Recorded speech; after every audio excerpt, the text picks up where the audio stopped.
En Clínica Veterinaria Mi Mascota somos profesionales en el mundo de las mascotas. Tenemos todos los servicios a tu alcance: consultas, cirugía, radiografía, análisis y servicio especializado de urgencias las 24 horas del día. Y si quieres poner guapa a tu mascota, ven y te sorprenderás con un servicio de peluquería adaptado a las necesidades de cada animal. Porque hacemos lo que amamos y amamos lo que hacemos. Mi Mascota, tu clínica veterinaria de confianza.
Nuevo 500X Sport. Imposible resistirse. Gama 500X desde 13.400 euros con 10 años de garantía y asistencia totalmente equipado.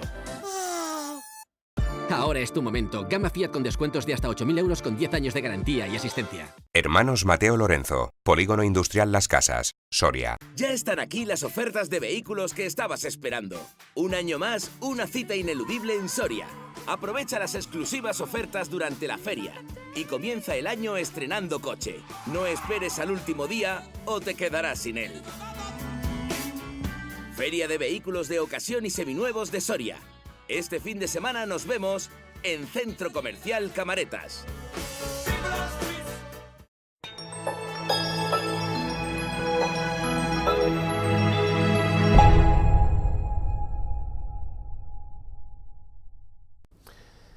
En el día de hoy nos encontramos en la Delegación Territorial de la Junta de Castilla y León. Estamos en el Servicio Territorial de Medio Ambiente y nos acoge en su despacho José Antonio Lucas, que es el jefe de servicio. José Antonio, ¿qué tal? Muy buenos días. Hola, muy buenos días. Bueno, muchas gracias también por tu tiempo y sobre todo para poder contar a la gente un tema muy importante que queremos conocer también en Soria TV. Venimos de un temporal bastante complicado que hemos vivido en la provincia y que muchas veces lo que transmitimos los medios de comunicación son los daños que puede haber en las poblaciones o incluso también pues en carreteras, algo que a priori nos afecta en principio a todos los vecinos, pero no tenemos muchas veces en cuenta algo que también nos afecta, cómo afecta esto a los montes. Y hemos podido ver también imágenes recientemente también de esos daños que ha provocado estos vendavales en el monte. Correcto. Ahora estamos en plena valoración. Sí, bueno, indudablemente pues, estas afecciones varían de unos años a otros, pero siempre las tenemos, ¿no? Este año han sido especialmente significativas. Hubo como una racha, un fin de semana, una semana antes de Navidades y otra después, en la que se unieron, que normalmente son dos factores a unir. El primero, días de lluvias anteriores que reblandecen el terreno y hacen que las raíces de los árboles pues, soporten menos el peso del empuje posterior, que es el segundo factor, que es el viento. Pues, nos han coincidido este año dos eventos de esta tipología, especialmente la que ha habido después de Navidades en enero. Y bueno, es verdad que ha habido daños cuantiosos, en especial en algunos montes. Imagino esto, José Antonio, que no es fácil tampoco de prevenir, más en un espacio abierto, a pesar de los tratamientos silvícolas que se puedan hacer para intentar evitar pues, que esté ese terreno más favorable a que puedan caerse. Es muy complicado, Sí, imagino. bueno, correcto, sí. En principio, poderse prevenir, se puede prevenir algo. ¿En qué sentido? Bueno, pues que con la silvicultura lo que haces es regular la densidad de ese arbolado para que tenga una raíz de suficiente entidad como para soportar ese viento, ¿no? Entonces, bueno, cuando una masa está muy densa, está en un estado débil. Todos los árboles tienen poquita raíz y bueno, es más propensa a que se derrumbe pues, masas completas o rodales completos por el aire.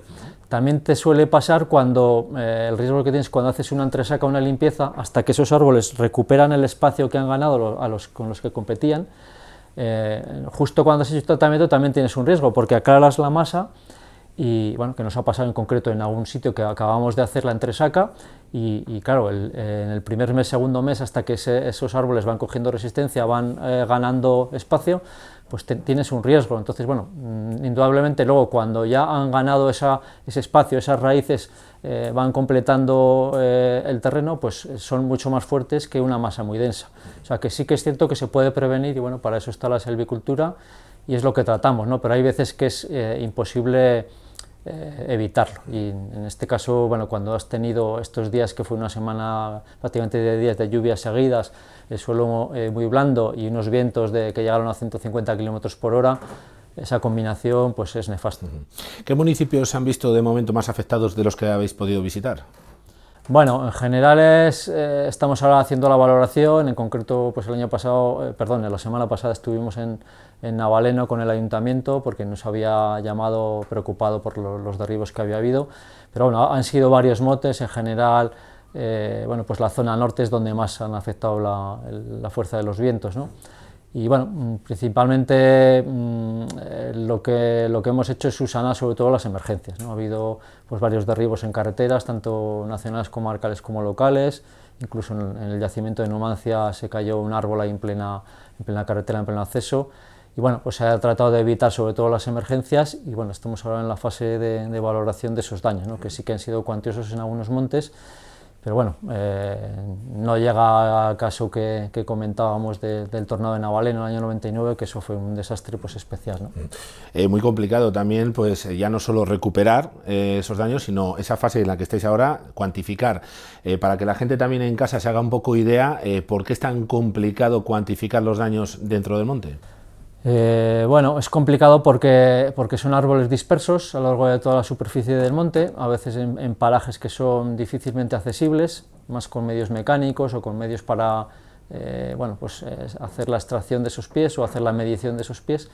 Y bueno, pues esa complicación lo que te hace es dispersar un poco ese problema, ¿no? No la tienes, pues cuando tienes una corta y tienes toda la masa en un entorno, es todo más fácil, ¿no? La evaluación, la mecanización.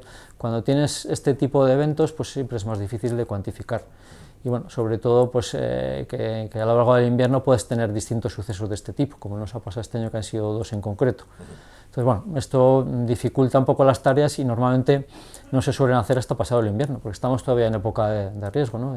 Podemos tener en febrero o marzo también otro evento de este tipo y al final, bueno, lo que se suele hacer es hacer la evaluación final pues pasado sobre todo el invierno, que es la época más crítica.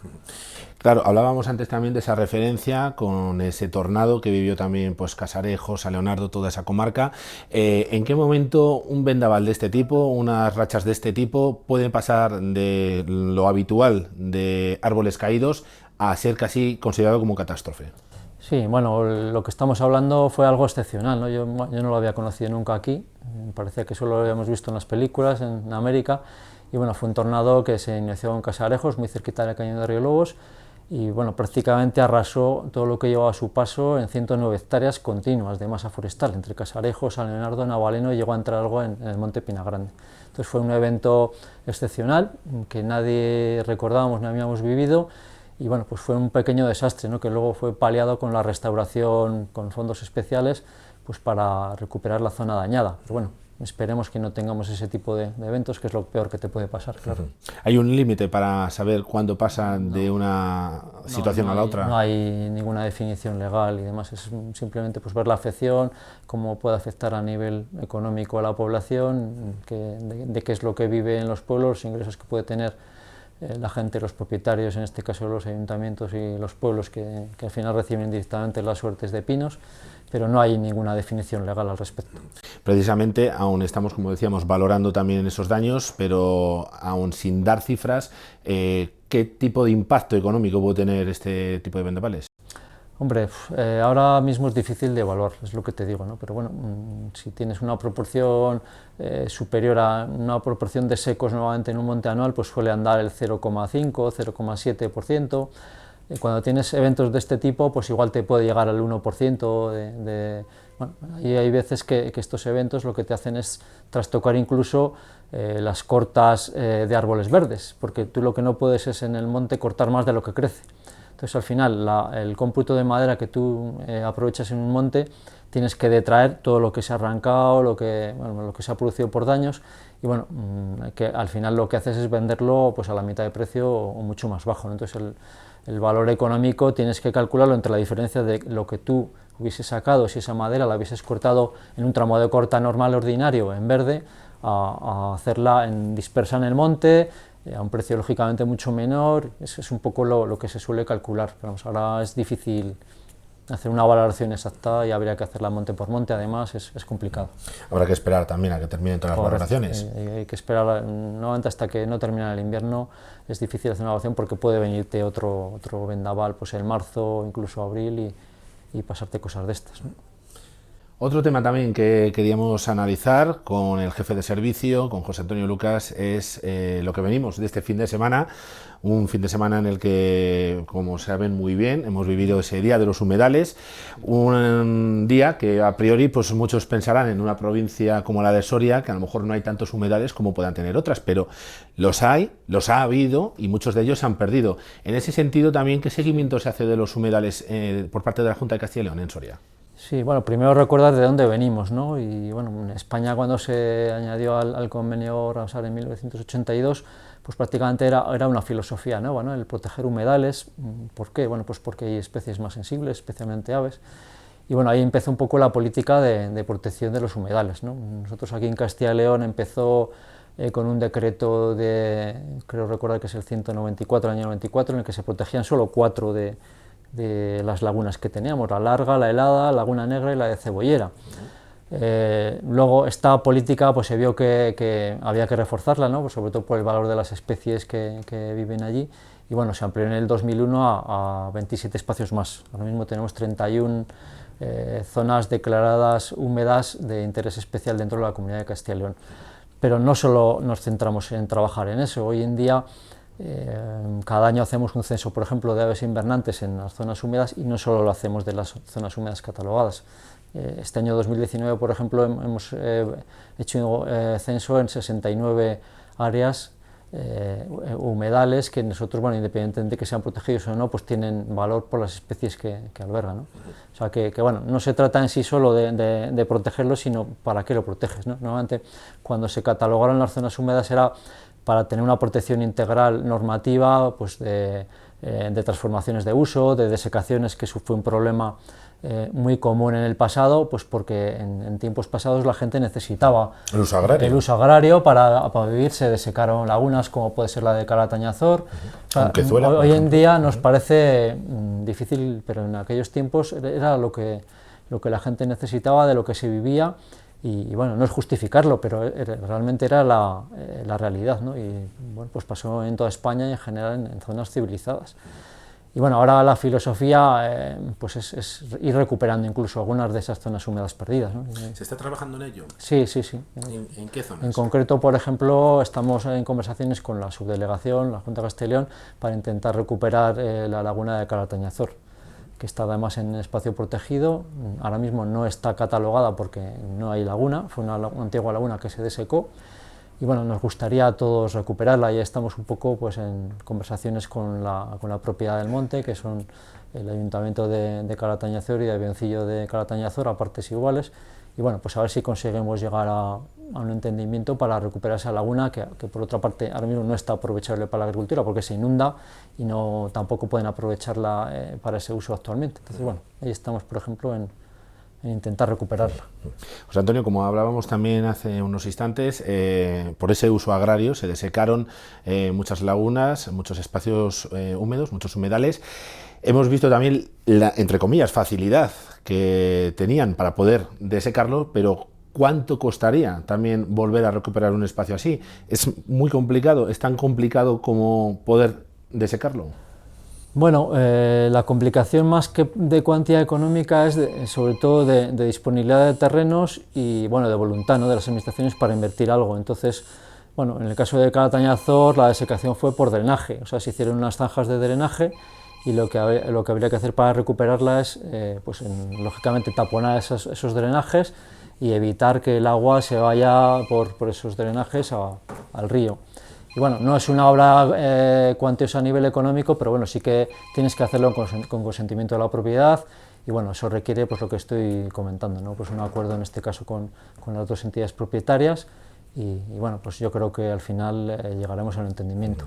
¿Gozamos de buena salud también en nuestros humedales?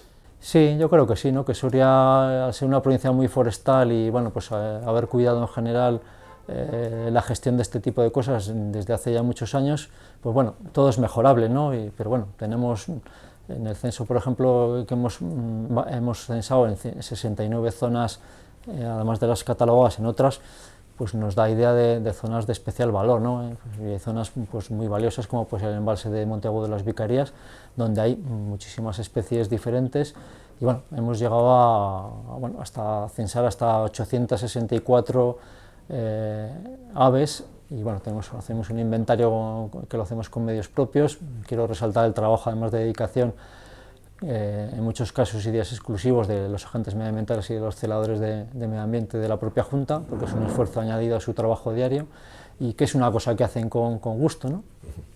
Pues algo muy importante también, como decíamos, este Día de los Humedales, también para Soria, y agradecemos mucho su tiempo a José Antonio Lucas, un placer como siempre, y bueno, muy pendientes estaremos también de toda la labor del Servicio de Medio Ambiente aquí en la Junta de Castilla y León. Muchas gracias. Encantado, ¿no? Mucho gusto.